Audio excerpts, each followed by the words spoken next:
our own defense against mind control. Knowledge is our defense against mind control.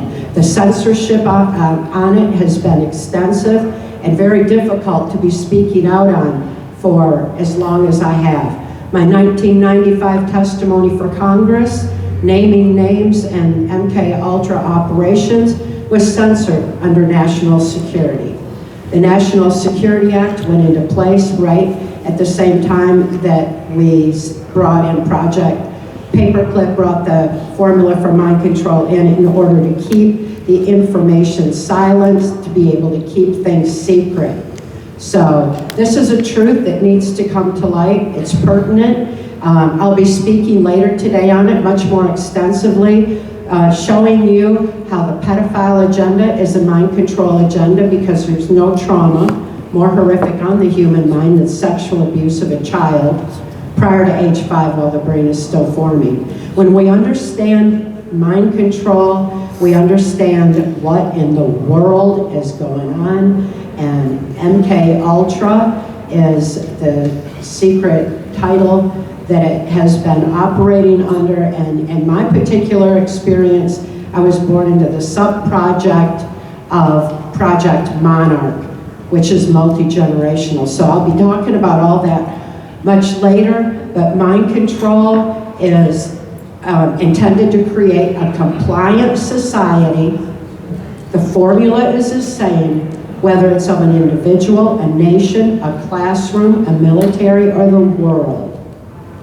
And when we understand the sliding scale from the kind of torturous robotic mind control I experienced to information control, we start to understand a lot more of what in the world is going on. So the MK Ultra hearings coming up are something you won't want to miss, and research more into exactly what it is, because each and every one of us is being affected by it. Yes. Wow. Thank you, Cathy.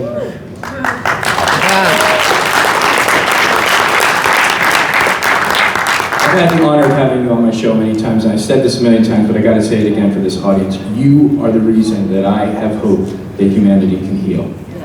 Amen. Amen. When you hear her story, if you don't know it, what she has been through, and to be where she is today, I think that any person anywhere, no matter what, can heal. So thank you, Cathy. Now, I want to get Lewis and Scott's take on it, because for folks who are still understanding how MK Ultra works, how it's pervasive in every aspect of society. Lewis, you're on the ground. You've been taking your tour bus around. Tell us how you've seen mind control play out on the political trail. Wow. It's hard to follow Cathy, but because she's actually a mentor to me when it comes to learning about this subject.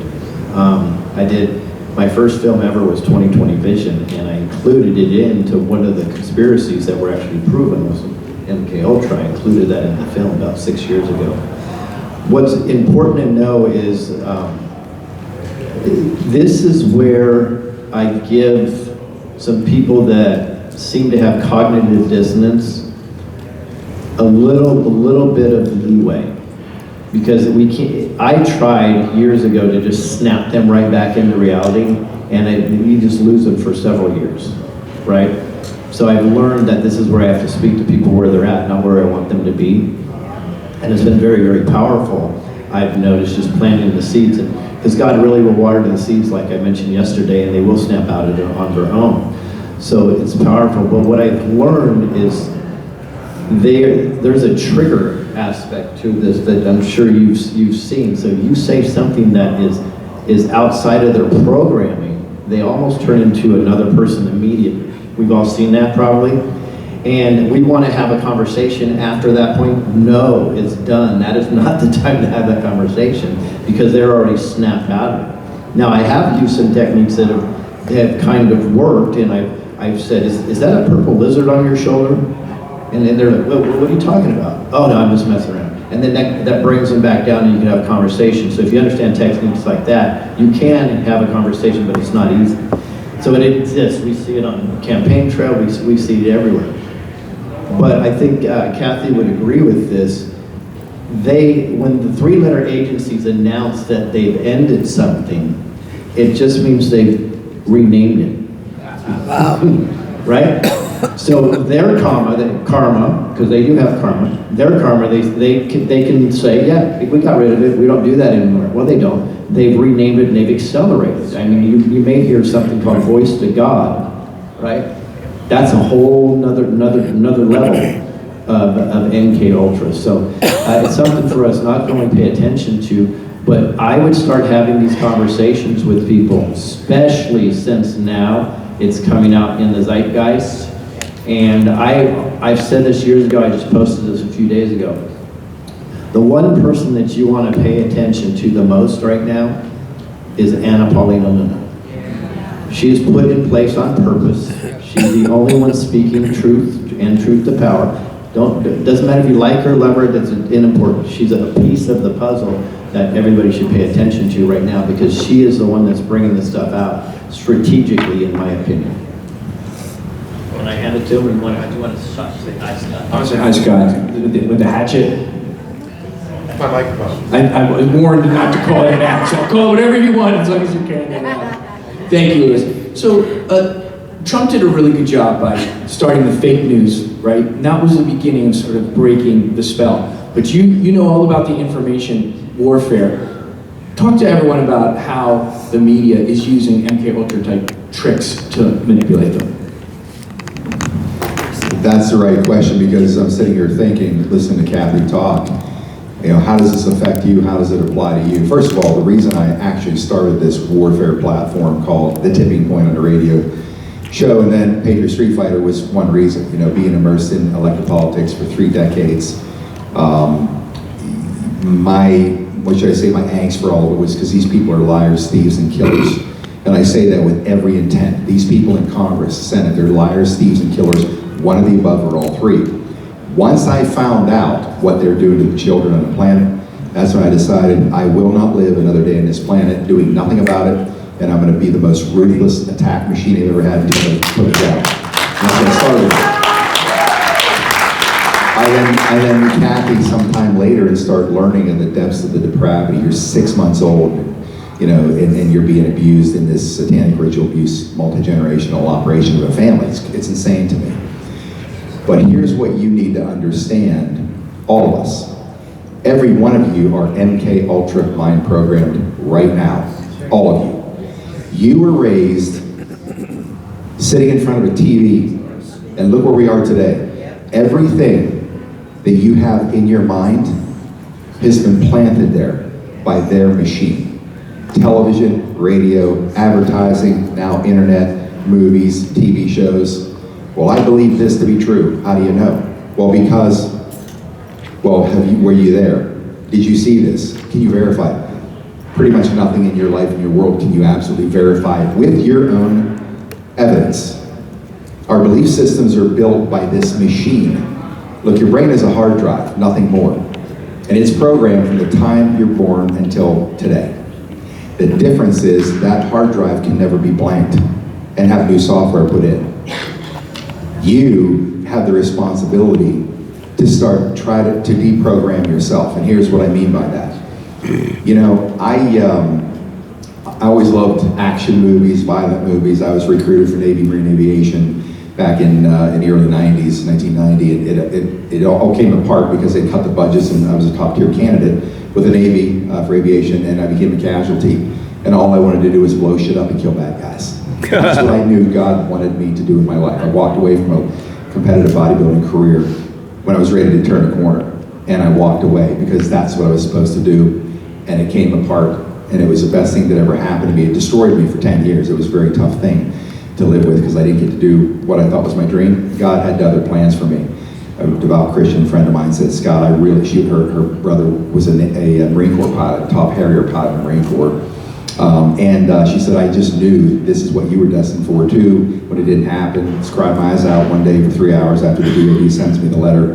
And she said, you know, Scott, I really believe that's what God wanted for you. But, this is a story within a story, but God doesn't put dreams in front of your face to reach out for you to grab them and pull it away when He does, when you reach for it. If that's the case, then that's because there's something much greater in store for you than what you thought was your dream. So thankfully for me, That didn't happen because I would have a lot of innocent blood likely on my hands around the world for these international criminal bankers. But the thing of it is that idea of these action movies blowing stuff up, people, just think for a second, I don't watch this crap anymore. I don't watch horror movies, any of that crap. Not because it's just a principle thing, because my vibration can't endure it. I had Goldilocks in my house babysitting Tomahawk, and I come in, she's watching these TV shows at night, and it irritates me. And because it's that same kind of crap. Violence, rape, all this stuff that our kids are raised that by the time they're teenagers, they've seen about 245,000 people murdered. That is MK Ultra programming, all of that. So we have a responsibility. If we want to change this world, it doesn't change by somebody else, by Trump, by the military. It's not possible.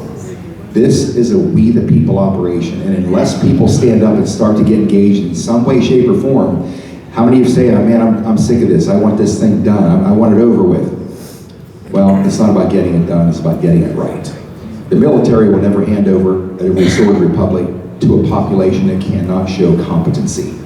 And as long as we're still focused on bread and circuses, spending our time, how many people I've watched this happen? I will never watch an NFL game again, unless they get rid of the commissioner and they clean it up. And I grew up in Steeler country when the dynasty was being built, 4 Super Bowls in 6 years. You don't walk away from that, but I did. All professional sports, I walk away on principle. Why?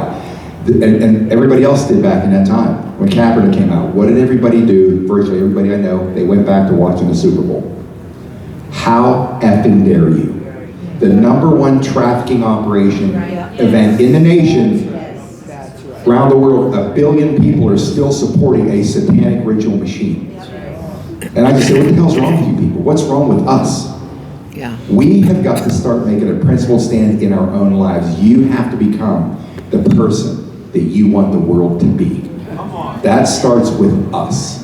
So Yes. unless you're willing to start making changes in your life on this level, we're not getting out of this anytime soon. It isn't about just them catching all the pedophiles. And now, when it comes to violence, I want to see their heads on sticks planted all over the world. That kind of violence I'm really up for. I'll enjoy every bit of it. I'll watch it over and over. Anybody that harms a child, it should be executed. Right. Instantly. Execution, period. But again, we have to maintain this higher love vibration, this spiritual vibration in our own lives. And if you're not working on that, in clearing out all the dead wood floating on the surface of your mind and all the shit they programmed you with, you're not going on an upward ascension track either. You cannot keep your foot on first base trying to steal home. You can't do it in life, certainly not spiritually. So just understand something, as bad as Cathy's, as powerful, and her story isn't as bad as it was, don't think you escaped it. Every single one of us are under that operation, and we have been for a couple of generations now. Wow. Thanks, Scott. Meri, you good on time to go on around here? Yeah. So, Cathy, at lunch on Wednesday this week, we were talking about how, I was a cinemaphile. I loved movies growing up. I love a good series. Who doesn't love binging Netflix? But now, knowing that the mind control it's so much more advanced, right? I used to watch a show and say, well, I know the programming, I'm studying it, but I'm also kind of enjoying it, but I'm safe because I understand the programming. Now I understand that there's frequency and sounds and light, and there's so many ways that I don't even feel safe watching, a show on Prime sometimes, and I know that sounds crazy, but what I want to do is sort of end this panel with each of you in your own life, starting with you, Cathy. What are some things that folks can take away? They're just easy ways to recognize the programming and protect their mind. We have a lot of aspects of mind control to understand, from the harmonic vibrational frequencies that affect the neuron pathways in our brain, to seeing trauma and how that shuts down neuron pathways. Ultimately, mind control is designed to shut down neuron pathways in the brain. We need to open it up. Our brains have been made perfect. We got these brilliant, amazing minds. We need to be able to use our brains. But the more we sit in front of television, the more we sit in front of computers, we've got to understand that we're being programmed and bombarded with harmonics, with visual flashes, with trauma, and the #1 media manipulation is repetitive narrative. The most basic form of mind control is repetition. And anything you hear 3 times goes in subliminally. So that is another way that they're using it. When we have the knowledge that's our defense against mind control, we can watch something, recognize what's going on, and counter it, and not allow it to affect our thinking. But at the same time, why should we spend all our time having to counter this constant barrage that's coming at us from so many different directions, when really we need to just shut off all devices, the TV, get out in nature and ground again, realign with the divine and start listening to what we know from within ourselves, listen to nature, reconnect in so many different ways, so that when we do go back to any devices, where we have a reset within us, where we're able to at least cope with it a little bit better and not be affected by it. There's many ways that we're bombarded with the frequencies and everything else, from the 5G, from manipulation of our food, all these things to dumb us down very deliberately and shut down neuron pathways in our brain. One of the most significant ones in my lifetime is the onset of video games, which were patterned after military training video games that was intended to create an attitude of point and shoot with no conscious thought, critical analysis, without any compassion. And that's what the video games were designed to do. Now we've got all these video games that the kids are playing. There's no consequence for any actions. They can do anything violent and there's no consequence whatsoever. When we add to that the lack of justice in our society, then we're seeing where there's no consequence for actions, there's no accountability. And all this is being conditioned through the video games and the controlled media, news, repetitive media narratives, so many different aspects. So the more we know about mind control, the more we see how we can protect ourselves and how much better we all are talking to each other again, eye to eye, heart to heart, soul to soul, having meetings like this, rather than having to sit in front of a computer and get bombarded with the frequencies, the harmonics, and the repetition and the traumatic images that constantly play over that. So ultimately our goal is to open our neuron pathways. Is sitting in front of a TV going to do that for you? And that's something to consider. Thank you, Cathy.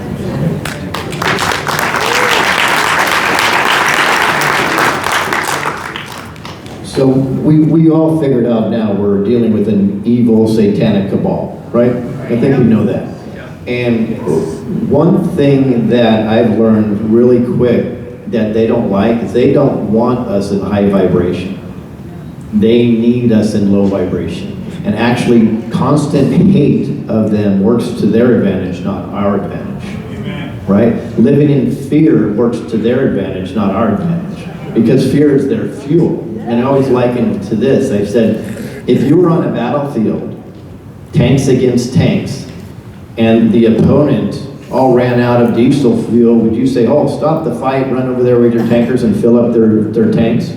You wouldn't do that. Every time we live in fear, you're filling up the fuel tanks of this satanic cabal.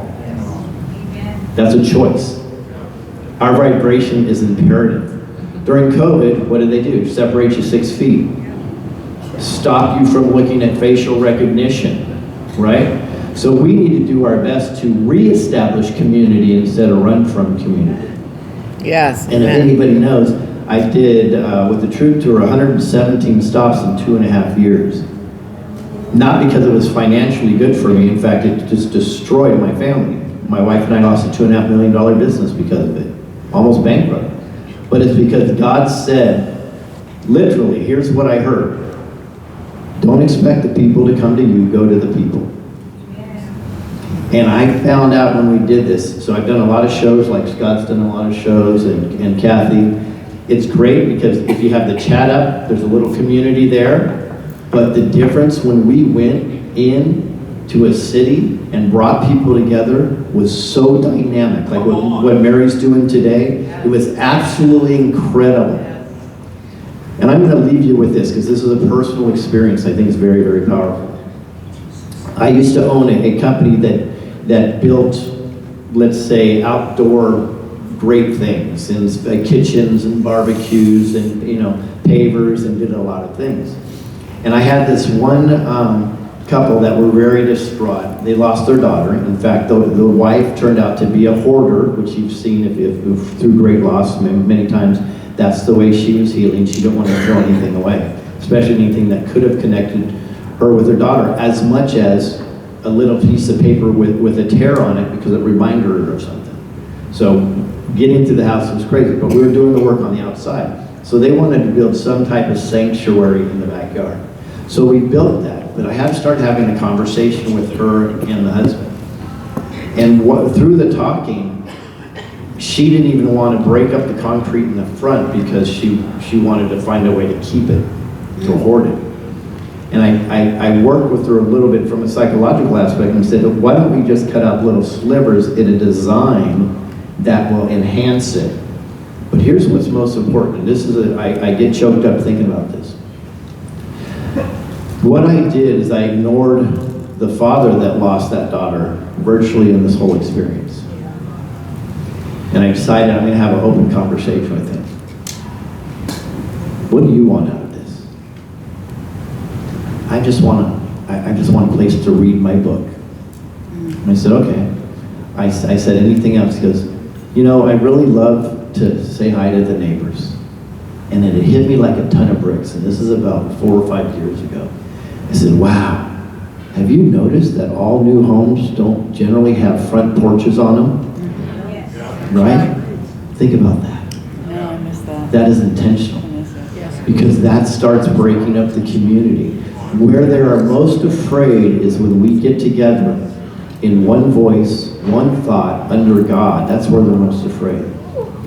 So I said, how about I build you a front porch where you can read your book and say hi to the neighbors. I got a call a couple weeks after it was built. He was ecstatic. He says, I've read so many books, I've met so many neighbors. Our life is so wonderful. My wife and I are fighting, went on and on and on. It was the most incredible experience, and it's purely because I listened, right? So if I could give any advice, is we need to listen, we have to understand frequency and compassion, and at minimum, every time you go in and address somebody in a grocery store, make it your business to make their day as best as you possibly can. Yes, amen. Thank you, Liz. I love that you started with fear, because that's the cheat code everyone can easily take with them. How many times does the Bible say be not afraid? 365 times. Every day. Right, all right, Scott, thank you. I got so enthralled listening to these two, I forgot what the question was. Protect your mind. I actually covered that a few minutes ago.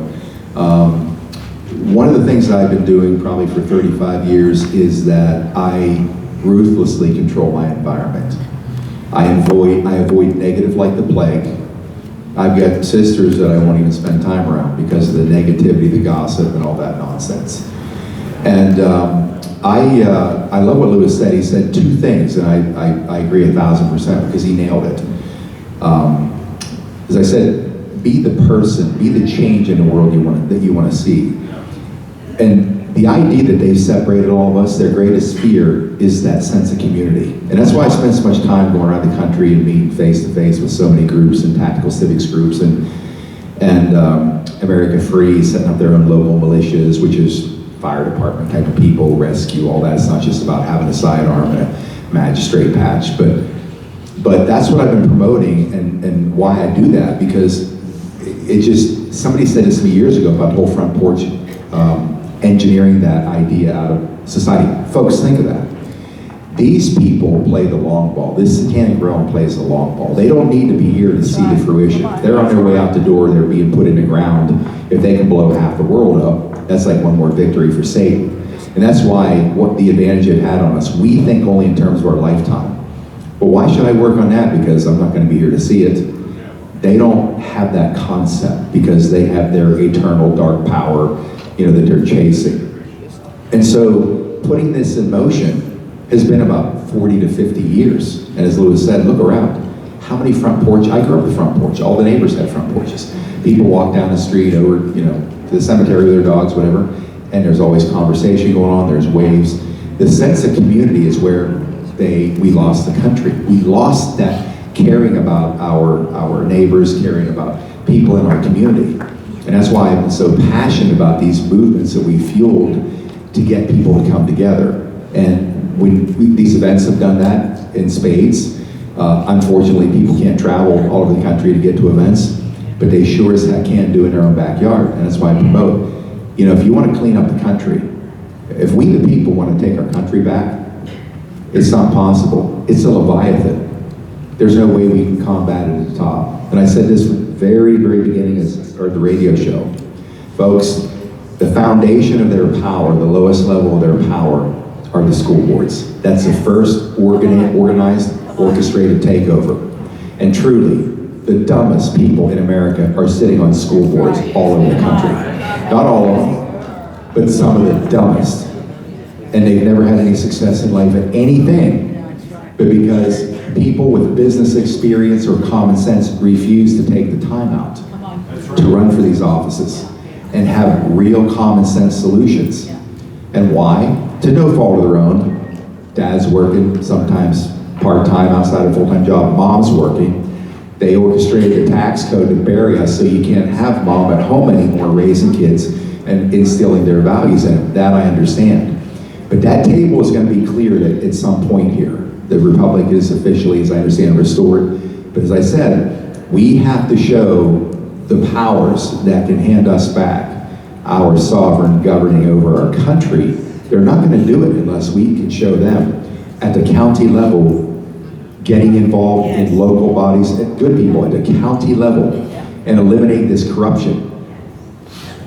That is how we take the country back in 2 years. I've said this for the last 4 years as we've fueled tactical civics. You get one county with this template to clean it up.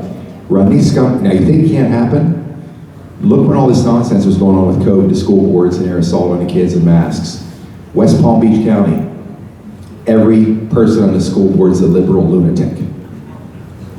One election, wiped out, completely controlled by the conservatives. In a place like that, because people decided, I cannot outsource my kid's future anymore. I have to do it myself, and that's how it works. Once that template works at the county level, the next county over, their neighbors, they know each other. Hey, look what these people did over there to get rid of all the scumbags that were stealing their money. We can do that, and then they do it.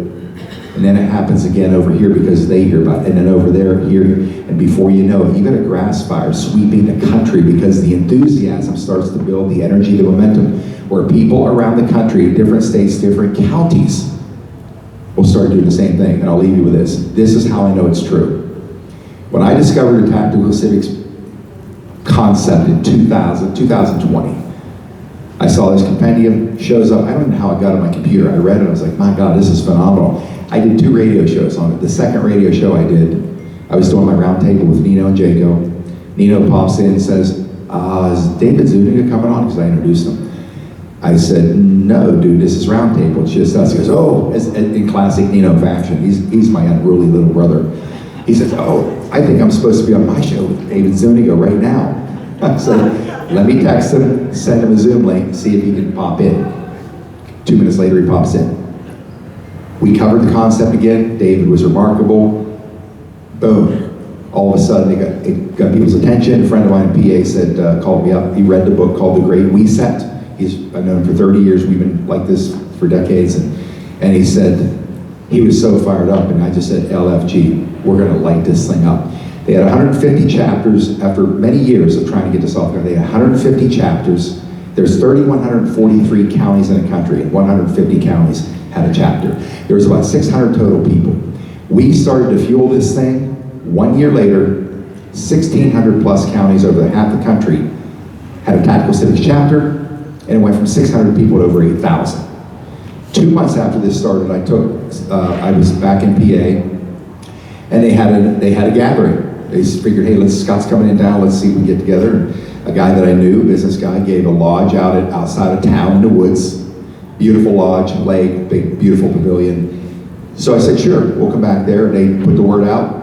and I'm driving Cinderella through the woods on a hard stone road. I'm thinking hunters out there to like, we're being invaded by aliens, like this thing's coming through the woods of Pennsylvania. I was just thinking, man, I hope they get a turnaround back there because it's no way out. So I pull back there.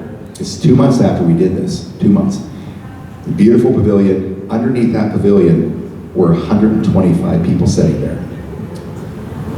From 11 counties around the state and from 4 different states. And it blew my mind. I thought, wow, are the people out? The most important thing is, this was at 7 p.m. on a Wednesday night. That shows you the power of community is at hand. People are ready to engage it, and I'm going to encourage you to do the same thing. Once you step up, people that are friends of yours that have the same capacities, they will too. Those numbers grow just a little bit. You don't have to be forward. You don't have to be violent, because we're not. You simply show up to these places to challenge their nonsense. They're all cowards, and they will run when they feel the heat of we the people standing in front of them. Start taking back your communities and start building those relationships again, because that's how we take the country back, and we keep them we keep from ever losing our grip on it ever again. Yes, amen. Amen. Well, thank you guys. Well, let's give it up for this beautiful, wonderful panel. Scott McKay, Cathy O'Brien, and Bruce Herms, and Mark Messina. God bless you guys. Let's all stand, everybody. Okay. Well, listen, thank you guys. They're all gonna be going up to the lunch show. Listen, I have just a couple of things to say. You guys can sit down a minute.